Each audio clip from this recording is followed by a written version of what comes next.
Paz do Senhor a todas as irmãs.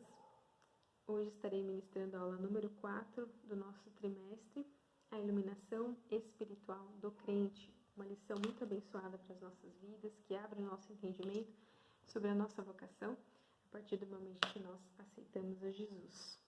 Assim, eu quero orar com as irmãs para a gente iniciar aqui. Senhor Jesus, obrigada por mais uma oportunidade de estar em Tua presença, de aprofundar um pouco mais também da Sua palavra. E eu peço a Ti, Senhor, abra o nosso entendimento, nos revela algo novo da Tua parte. Em nome de Jesus Cristo que eu oro. Amém.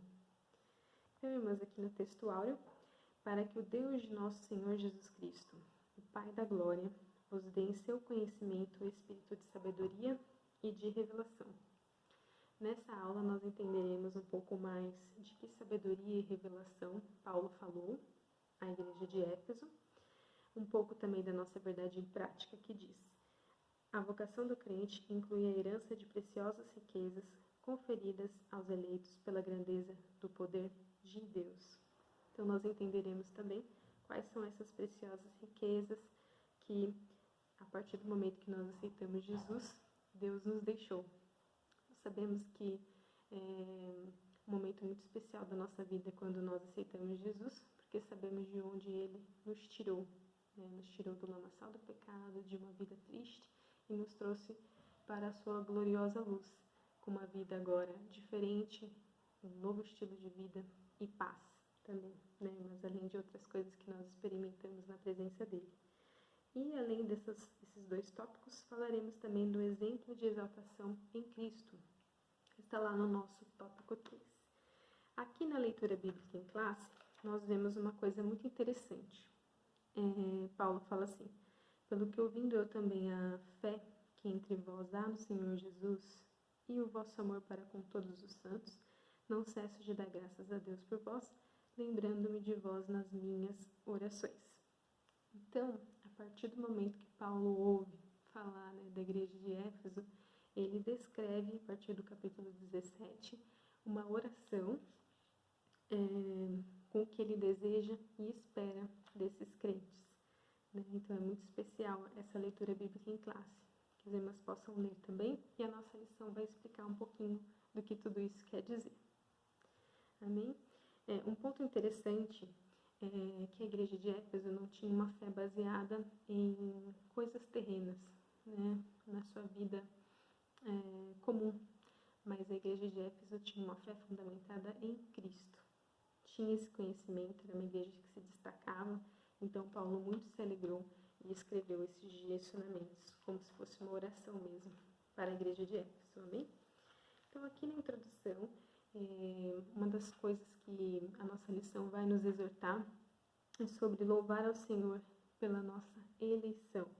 Como vimos nas aulas anteriores, a importância de ser grato a Deus por Ele ter nos escolhido, por Ele ter nos dado essa vocação que nós entenderemos um pouco mais hoje, e também buscar a iluminação do Espírito para compreender a dimensão da nossa chamada e herança divina, bem como entender a grandeza do poder de Deus.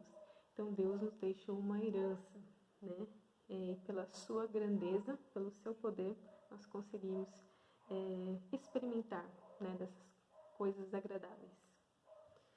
Aqui no tópico 1, a esperança da vocação e as riquezas da glória. No ponto 1, ele fala de ação de graças e intercessão. As irmãs sabem a diferença entre ação de graças e intercessão? Uma coisa interessante que a gente pode falar é que a oração, por exemplo, ela tem mais a ver com você, com o seu individual. A ação de graças tem a ver com gratidão e a intercessão tem a ver com interceder para o outro. Nós sabemos que a importância de interceder, quando alguém nos conta algo, quando nós sabemos de alguma situação. Por exemplo, uma das coisas que nós temos que interceder é pelo nosso país. Então, é muito interessante ter esse entendimento aqui na parte 1 da nossa lição. Paulo intercede para que seja concedido aos seus leitores o espírito de sabedoria e de revelação. Então, aqui em Tiago, no capítulo 1, ele fala: se algum de vós tem falta de sabedoria, peça a Deus, que a todos dá liberalmente, né? Então, uma das coisas que nós, como cristãos, temos que pedir a Deus é sabedoria, né? Também destaca aqui no 1:6, peça, porém, com fé e não duvidando, e assim Deus nos dará, né? Uma coisa interessante também de destacar é aqui Tiago, capítulo 3:17, porque ele explica, né, qual é essa sabedoria, qual é a diferença, né, de pedir essa sabedoria celestial. Mas a sabedoria que vem do alto é primeiramente pura, depois pacífica, moderada, tratável, cheia de misericórdia, de bons frutos, sem parcialidade e sem hipocrisia. Ora, o fruto da justiça semeia-se na paz para os que exercitam a paz. Então, é dessa sabedoria que Paulo estava falando, uma sabedoria que realmente é pura, pacífica, uma sabedoria que nos ajuda, né, a agradar o coração de Deus. E revelação, ele não está falando do dom de revelação, né? Eu creio aqui que nós, né, aprendemos que essa revelação é a capacidade que Deus nos dá para cumprir a nossa vocação.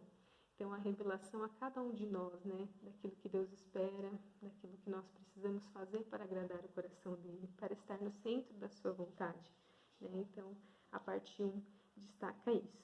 E destaca também que é impossível alguém perceber a glória dessas boas novas sem ser ensinado por Deus. Então, aqui, a gente vê, né, na verdade prática, conferidas aos eleitos pela grandeza do poder de Deus. Nós sabemos que sem Deus não podemos fazer nada, né? Então, a nossa lição nos ensina que sem ser ensinados por Deus, de nada vale, né? Não estaremos ali cumprindo corretamente na presença dele, né? Aqui na parte 2, ele fala a esperança da vocação. Mas ninguém cumpre a sua vocação sem que entenda qual é, né? Por isso que nós temos que entender qual é a nossa vocação, o que Deus espera de nós. E essa vocação ele está falando para os salvos, né? Então, o que Deus nos deixou? Aqui na nossa lição fala qual seja a esperança da sua vocação. Então, nossa lição destaca: tal esperança divide-se pelo menos em 3 aspectos.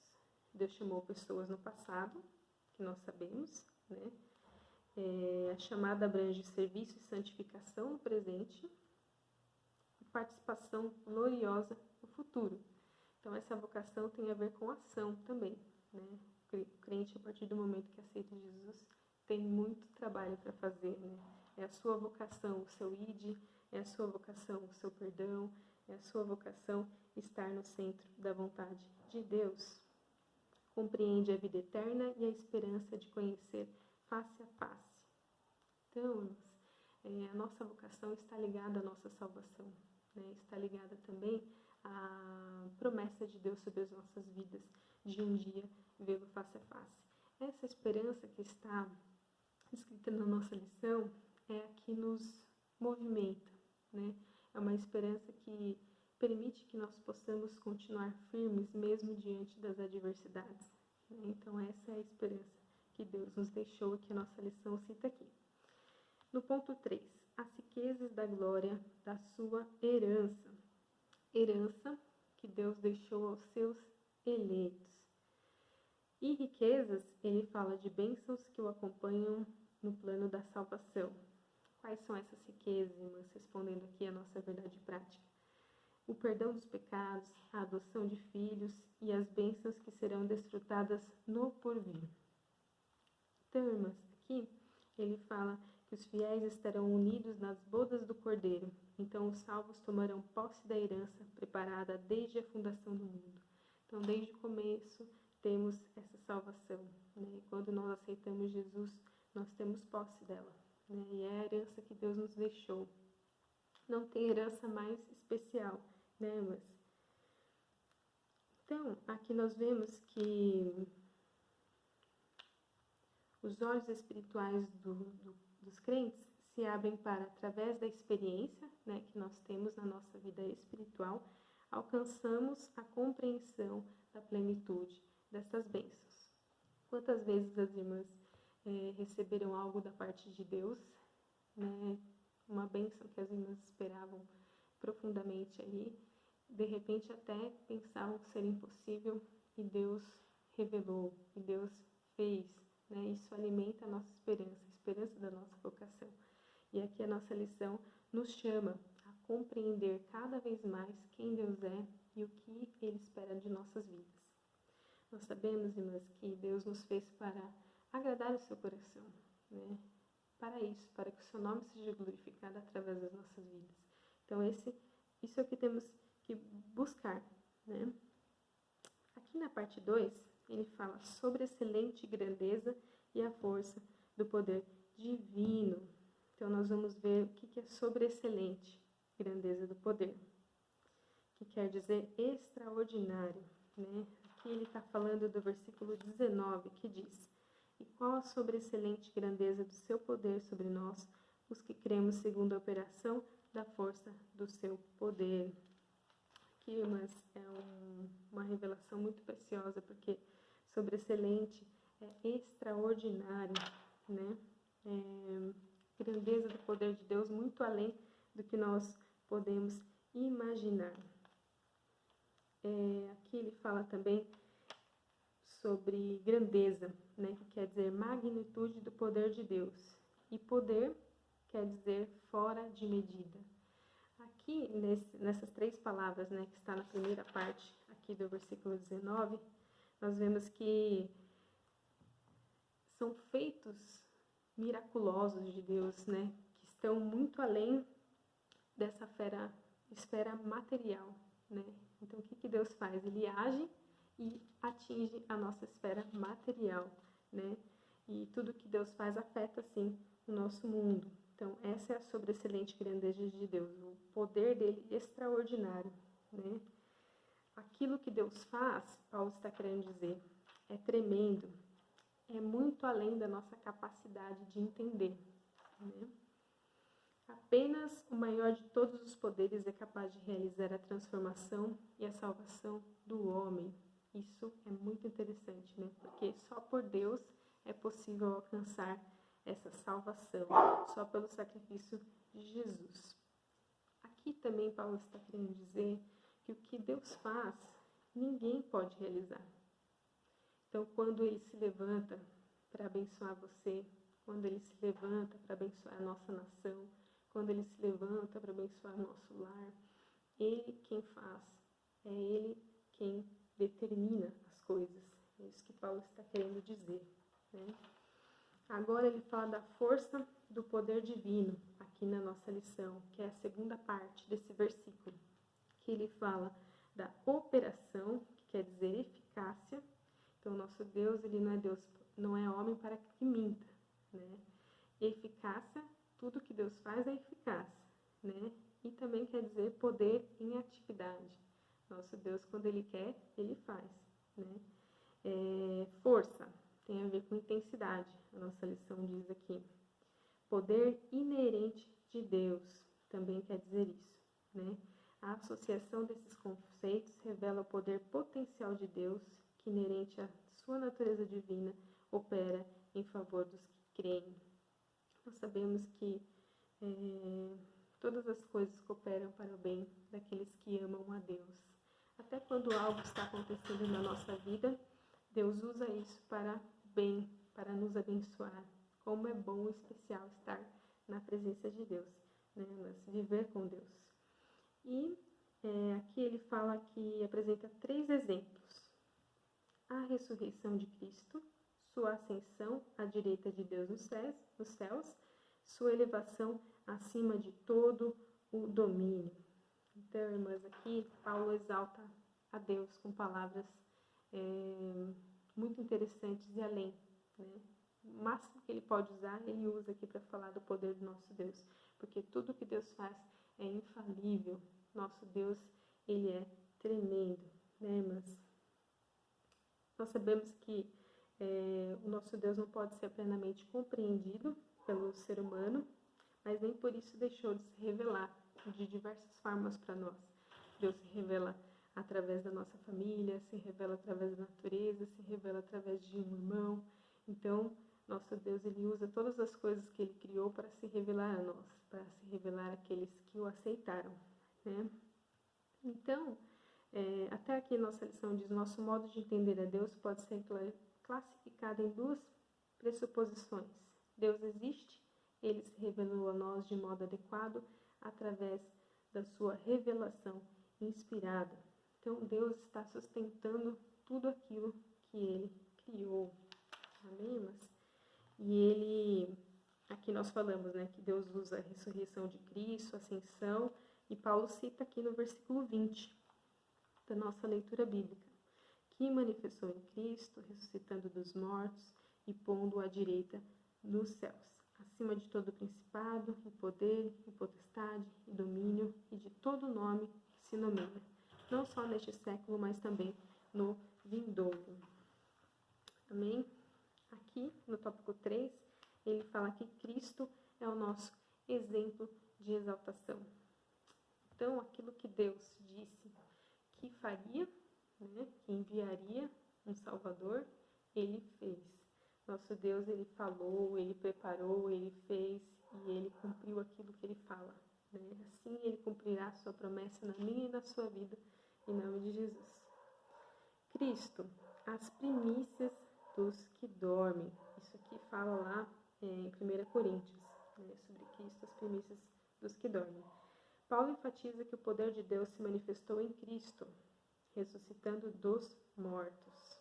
Então, de fato, o Novo Testamento descreve a ressurreição de Cristo como obra do poder de Deus. É uma obra perfeita, né? Deus opera fora da nossa realidade, mas impacta na nossa realidade, né? Mas então, tudo que Deus faz impacta a nossa realidade, né? Nossa compreensão de quem Ele é. Irmãs, tudo que Deus faz também é interessante a gente destacar que nós vemos pelos olhos da fé, né? Por isso que nós devemos ter a nossa fé firmada em Cristo. Ele é a nossa rocha, né? Aqui nessa primícia dos que dormem e também sobre Cristo que Deus fez, né? Tem a ver com que Deus começou, né, a boa obra e Ele há de terminar. Isso é igual conosco. Se Ele fez com Cristo, conosco também será. Até o fim, Ele irá nos sustentar para a sua glória. Então, isso quer dizer, as primícias dos que dormem, que a ressurreição de Jesus é a garantia de sermos ressuscitados um dia e termos acesso à nossa herança, que é a vida eterna. Amém? Desse modo, os crentes vencerão a morte e se erguerão gloriosamente de seus sepulcros para reinarem com Cristo eternamente. Podemos aguardar esse dia tão especial que será em nossas vidas, né? Mas tudo que Deus falou aconteceu e assim será também em sua volta. Amém? Cristo elevado à direita de Deus, mas a gente sabe que Deus colocou o nome de Jesus sobre todo o nome, né? Que hoje Jesus se assenta com Ele, Jesus é o nosso intercessor. Então, Paulo reforça o poder de Deus quanto da elevação de Cristo ao trono, né? O grau de exaltação para uma posição de honra e autoridade indica o completo triunfo de Cristo sobre o pecado e as forças do mal. Então, não há mal que resista à presença de Deus. Não existe mal maior é o que está em nós do que o que está no mundo, né? Não existe mal que Deus não possa vencer. Amém? Mas aqui a nossa lição diz isso. Um outro destaque aqui é tanto a ressurreição como a ascensão de Cristo são obras do poder do Pai. Então, é aquilo que nós já falamos, né? Quando Deus quer fazer, Ele faz a sua obra. Ele faz a quem Ele quer, Ele muda como Ele quer. Isso também é uma forma de Deus se revelar nas nossas vidas, né? E também trazer essa esperança da nossa vocação. Cristo exaltado sobremaneira. Cristo foi exaltado acima de toda eminência de bem e do mal, de todo título que se possa conferir nesta era e também no porvir. Deus fez Cristo a cabeça da igreja e Deus designou a igreja para ser a expressão plena de Cristo. Irmãs, aqui está falando da exaltação, né? Quando isso quer dizer, né, se Cristo é a cabeça e nós somos o corpo, a partir do momento que Deus exalta um de nós, né? Deus dá uma bênção, Deus fala, nós impactamos a coletividade, que é o corpo de Cristo, né? Quando é a exaltação de um, é a exaltação de todos, porque nós somos unidos em um só corpo. Então isso é interessante a gente salientar aqui, né? E um outro ponto interessante é que para o crente, viver é Cristo e morrer é lucro. Isso significa que morrer é receber mais de Cristo. Nós sabemos, né, que um dia a herança há de ser revelada a todos nós, né? E, com relação a isso, a morte trará o repouso ou cessação das nossas labutas e sofrimentos terrestres e a entrada na glória. Então, essa lição ela vem também para nos lembrar disso, né? Que um dia tudo isso que nós passamos cessará. Todo esse sofrimento terrestre já não existirá e dará lugar para um corpo glorificado e uma aproximação com o nosso Deus. Amém? Então, irmãs, aqui na nossa conclusão, nós vemos que Paulo mantém a adoração contínua ao eterno Deus. Paulo ele nos deixa, em todas as lições que nós vamos ver, ele nos deixa essa lição, né, de se aproximar mais de Deus, de exaltar a Deus sobre todo nome, de reconhecer que não conseguimos dar um só passo se Deus não estiver nas nossas vidas. Seus atos poderosos viabilizam a transformação e a glorificação dos que creem. Nós possamos ter essa fé, né, e acreditar todos os dias que Deus nos transforma, né, pelo seu poder, pela grandeza do seu amor. E nós sabemos que não existe amor maior, né, como aquele que foi revelado lá na cruz. Então, irmãs, que a gente possa guardar essas palavras ao nosso coração, as palavras que Paulo usou para exaltar o nosso Deus, operação da força do seu poder, e que nós possamos entender, né, que somos o corpo de Cristo, que devemos estar unidos. Quando um chorar, nós devemos chorar. Quando um se alegrar, nós devemos nos alegrar e assim agradar o coração de Deus, como Ele nos chamou para essa vocação. Amém? Assim agradeço a oportunidade e em nome de Jesus que Deus abençoe as nossas vidas nesse dia. Amém.